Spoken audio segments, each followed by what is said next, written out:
அனைவருக்கும் வணக்கம்.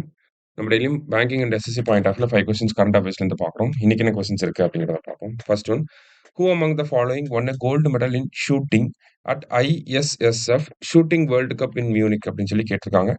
ஸோ இதுல யார் கோல்டு மெடல் வின் பண்ணியிருப்பாங்க அப்படின்னா, சுருச்சி சிங் வந்து வின் பண்ணியிருப்பாங்க. சரியா? ஸோ இவங்க வந்து பார்த்தீங்கன்னா 10 மீட்டர் ஏர் பிஸ்டல் ரைஃபிள்ல வந்து வின் பண்ணியிருக்காங்க கோல்டு மெடல். சரியா?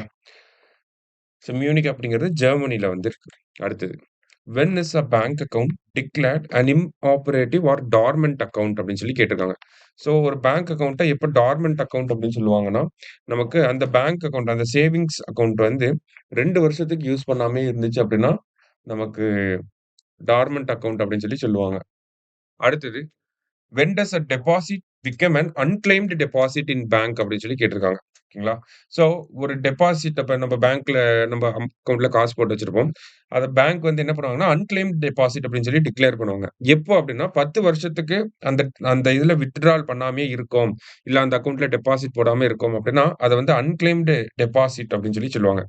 இப்போ the deposit with the bank where the customer has not made any transaction for the last 10 years அப்படின்னு சொல்லி குடுத்திருக்காங்க இல்லையா? அதான் கரெக்ட். ஓகேங்களா? கடந்த 10 வருஷத்துல எந்த ஒரு டிரான்சாக்ஷனுமே அந்த அக்கவுண்ட்ல நடக்கல அப்படின்னா, அந்த டெபாசிட்ட வந்து அன்கிளைம்டு டெபாசிட் அப்படின்னு சொல்லுவாங்க. டார்மன்ட் அக்கவுண்ட்னா 2 வருஷம். அன்கிளைம்டு டெபாசிட்னா நமக்கு 10 வருஷம். சரியா? அடுத்தது, global gender gap report is published by அப்படின்னு சொல்லி கேட்டிருக்காங்க.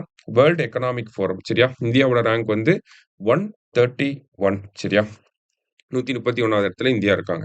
அடுத்தது, which country hosted the 3rd United Nations ocean conference அப்படின்னு சொல்லி கேட்டிருக்காங்க. ஸோ யுனைடெட் நேஷன்ஸோட ஓஷன் கான்ஃபரன்ஸ் எங்க நடந்துச்சு அப்படின்னா, நைஸ் அப்படிங்கிற சிட்டி பிரான்ஸ்ல நடந்துச்சு. ஓகேங்களா? ஸோ இன்னைக்கு 5 கொஸ்டின்ஸ் பார்த்துருவோம். தேங்க்யூ.